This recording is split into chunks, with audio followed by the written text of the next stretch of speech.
Meus irmãos, se o acaso não existe, se, como Einstein afirmou, Deus não joga dados, eu fico pensando que desígnios de Deus determinaram que este congresso acontecesse nesta jornada eleitoral. E por que eu fui escolhido para falar desse tema tão interessante? Há exatos 157 anos, aqui na cidade de São Sebastião do Rio de Janeiro, um médico cirurgião cearense, vocês devem conhecer, Adolfo Bezerra de Menezes Cavalcante, elegeu-se vereador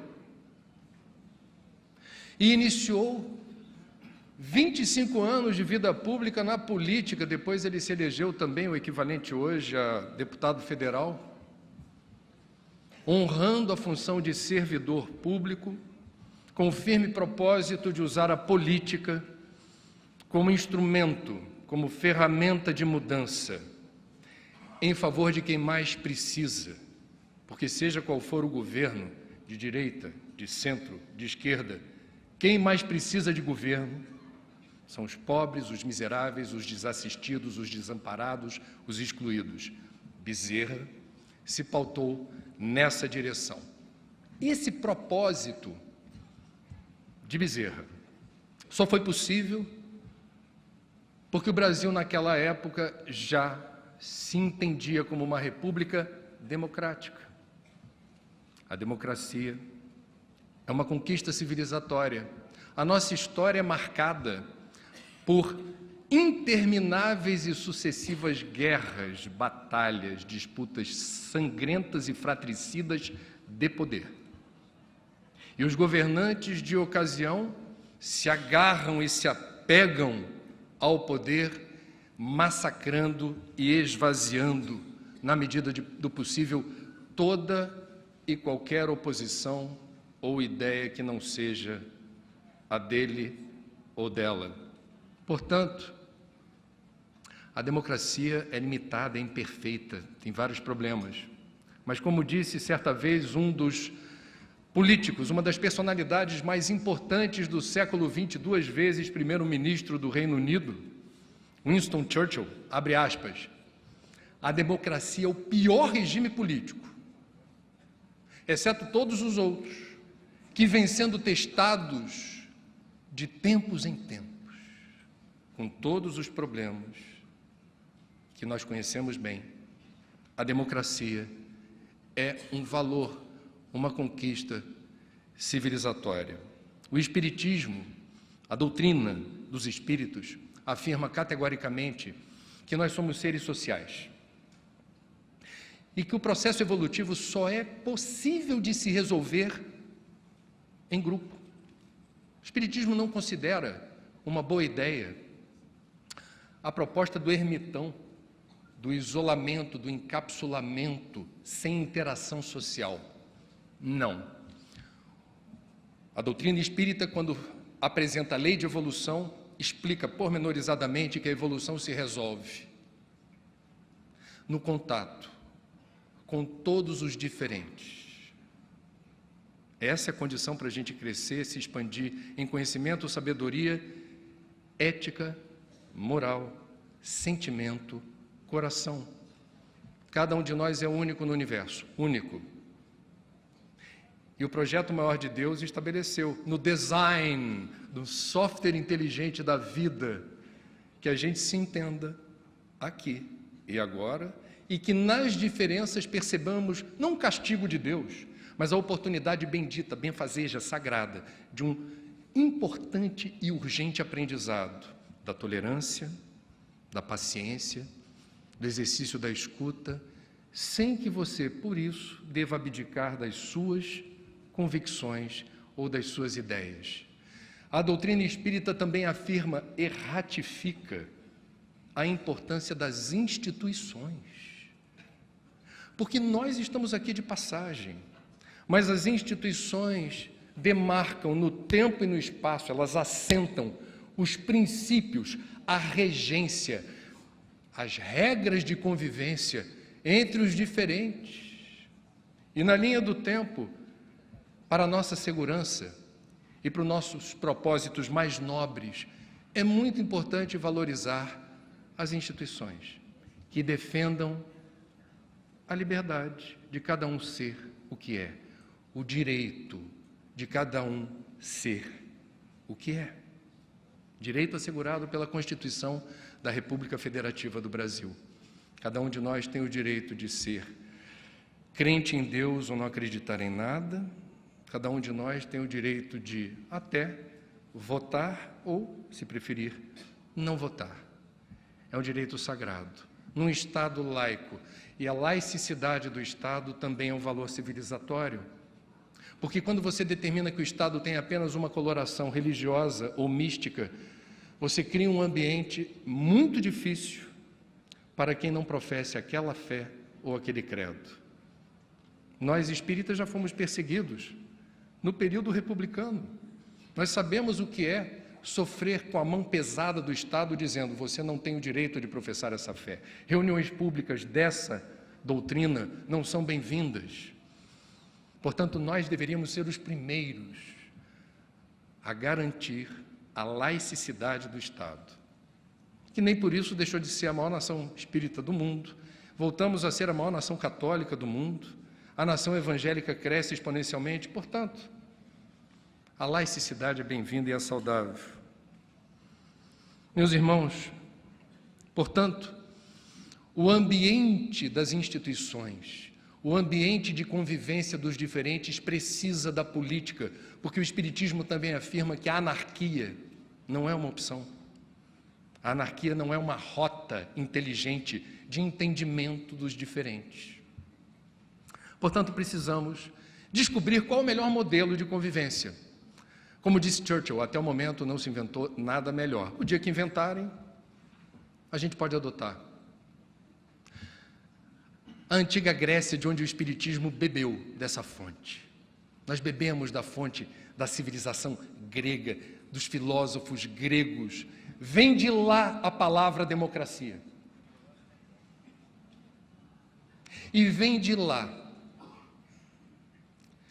a maneira como eles enalteciam a oratória, a retórica, a capacidade de você, através de palavras, expressar ideias que, se fazem sentido, se são bem colocadas, têm o poder de arrebatar multidões.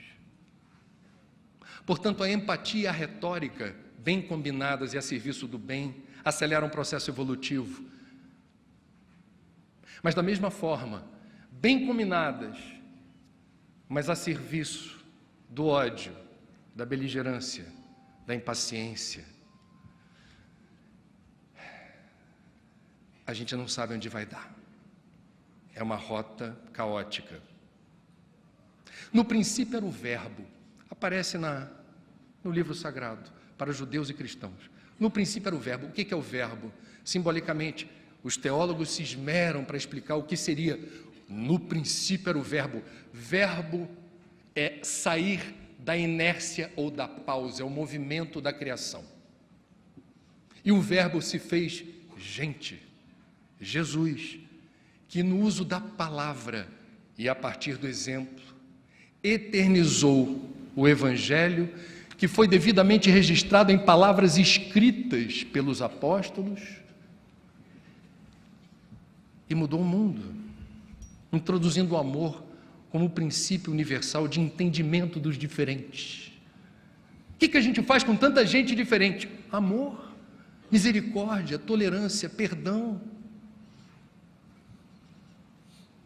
O que é o Espiritismo? É o verbo da palavra proferida ou ditada para médiuns que foram determinantes para a codificação da doutrina dos espíritos evoluídos. O verbo, através da palavra, assentada na doutrina, e que fundamenta um congresso como esse.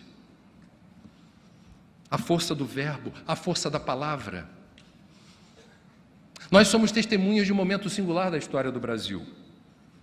Nós estamos provavelmente testemunhando a colheita de uma semeadura infeliz, em que as principais lideranças políticas do Brasil hoje, nos últimos anos, ao que parece, segundo analistas que fazem suas prospecções de cenário e suas análises de forma desapaixonada da política partidária, são antropólogos, sociólogos, cientistas políticos, eles afirmam: se hoje experimentamos uma fratura exposta no dissenso e na discórdia durante uma eleição, por posições distintas que separam familiares, separam amigos, separam colegas de trabalho, separam vizinhos, é porque essas duas principais lideranças, do partido A ou do partido B, usaram empatia e retórica para disseminar a intolerância, o ódio e o preconceito. E nós, de forma invigilantes, me permitam, estamos fazendo aqui uma terapia de grupo, nós, de forma invigilante, não percebemos que essa eleição de 2018 está demarcando um divisor incrível de águas na história das eleições. Dessas eleições no primeiro turno saíram enfraquecidas ou enfraquecidos os institutos de pesquisa que erraram feio, os marqueteiros que erraram feio, não decidiram nada. A mística de que tempo de televisão no horário eleitoral, quanto mais tempo, mais votos arrebatarei. Falso! Pela primeira vez na história da República Brasileira, qual é a constatação? As redes sociais definiram o resultado. Só que a rede social, desculpa, essa é a minha área da comunicação. Eu tenho que falar aqui revestido de alguma autoridade para falar de um assunto que eu não escolhi para falar, me escolheram. Então vou fazer uso do tempo. A rede social é o território do raso, do rasteiro, do grosseiro. Abundam nas redes sociais mensagens nada edificantes, fake news com propósito de causar ansiedade, angústia, medo, ódio, raiva, cólera. E nós, espíritas, eu venho falando isso, quem me acompanha por aí, vê há quanto tempo eu tenho denunciado meus irmãos espíritas, porque a gente está nas redes também. Por favor, um pedido do amigo que vos fala, chequem as informações que lhes chegam, antes de dar sequência. Creiam, não é um ato trivial ou banal. Há muita responsabilidade nossa na produção em escala industrial de toxinas, miasmas e formas de pensamento que se volatilizam a partir de quem consome informação nas redes sociais, contaminam o campo eletromagnético da nossa querida pátria, saturada numa psicosfera pesada, que poderá, por nossa invigilância e nossa distração, determinar sequelas, dependendo da situação, dependendo do caso, até o final dessa existência, com prejuízos a projetos evolutivos amorosamente elaborados, na erraticidade antes da gente retornar à carne. Vejam, não é apenas uma eleição, eu não estou falando aqui de uma eleição, eu estou falando de um momento divisor de águas na história da democracia brasileira. Aonde estão? Onde está a maior nação espírita do mundo? André, mas eu só repassei algumas vezes uns posts. Leiam Viana de Carvalho pela psicografia de Divaldo Franco, que teve alguma atividade jornalística em vida. Viana, em sucessivas mensagens, algumas delas publicadas em livros, afirma categoricamente que os comunicadores que por invigilância ou distração replicam, propagam conteúdos apelativos, violentos, que disseminam ódio, intolerância, raiva, cólera, inequivocamente terão um destino espiritual terrível. Não é pouco, não. Agora, comunicadores não é só jornalista de rádio, televisão, internet, revista e jornal. No século XXI, em 2018, todos nós somos comunicadores. Nós, nas redes sociais, definimos o resultado das eleições. Nós estamos sujeitos a um exame de consciência, o juízo final, o tribunal da consciência, é que definirá, no momento oportuno, se nós, com o nosso quinhão, se nós, com as mensagens invigilantes que pulverizam nas redes estoques hediondos de informação mal apurada, e às vezes mesmo quando bem apurada você deveria pensar, divulgo ou não? Qual o propósito de fazer isso? O que exatamente eu pretendo? O que eu pretendo fazer desse jeito, fazendo isso? Meus irmãos, essa semana eu me lembrei da mensagem que para mim é a mais bonita do livro Fonte Viva. A mais bonita. Há muitos anos eu paquero essa mensagem e quando ao acaso eu abro, eu me sinto abençoado. E quando eu não abro ao acaso, eu a procuro também. Porque ela é nutriente para a minha alma, ela me apazigua e ela me situa como comunicador informal ou profissional. Em que sentido? Emmanuel retira da carta de Paulo aos Coríntios uma frase. Não sabeis que um pouco de fermento leveda a massa toda? E de forma poética, linda, inspirada, Emmanuel relembra que todos nós, meus irmãos, estamos conectados magneticamente. E todos nós não são só os encarnados. Encarnados e desencarnados, estamos todos interconectados. E na mensagem ele vai colocando todos os itens que podem determinar a saúde ou a doença do processo de comunicação. Cada palavra, escrita ou falada, cada som, cada gesto, cada pensamento, que para nós espíritas pensamento não é uma abstração, o pensamento tem sempre força e direção.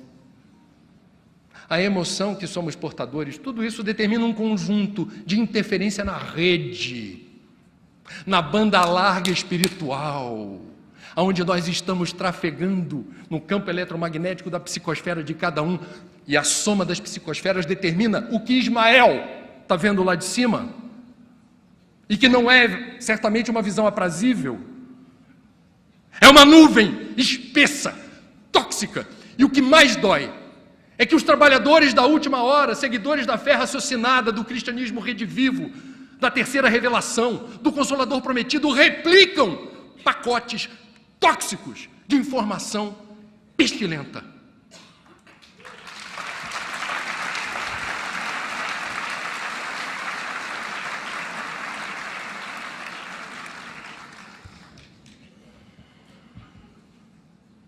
Meus irmãos, que poder nós temos a partir desse congresso? De transformar esse centro de convenção num vórtice de energia luminosa, que consiga hidratar de amor, com fluidos de paz, de cura e de equilíbrio, as relações interpessoais esgarçadas em plena consecução da campanha do segundo turno. Pensem nisso. O que está ao nosso alcance fazer coletivamente, aqui vai uma sugestão para a organização desse evento, que em todas as preces de abertura ou de encerramento, todas, façamos explicitamente uma convocação em favor da remoção desses detritos mentais e emocionais que estão deliberadamente atrapalhando a jornada do coração do mundo. mundo de regeneração, apontando o norte magnético da bússola para frente. Teremos campanhas eleitorais e teremos disputas como houve na época do Bezerra. Há sempre uma rêfrega, há sempre uma tensão. Democracia é panela de pressão. Tem tensão. Tensão não é necessariamente uma palavra negativa. A vida é tensa. A tensão da vida, a tensão do movimento, a tensão da construção. Não significa que quem pensa diferente de mim é meu inimigo. Não significa que quem vota diferente de mim é alguém que não merece a convivência comigo. Entre o preto e o branco existem mais de 50 tons de cinza. Nós somos espíritas e para a gente fazer valer a fama de seguidor de uma doutrina que promove fé raciocinada, coloquem a razão antes de disparar mais um post. Obrigado pela atenção.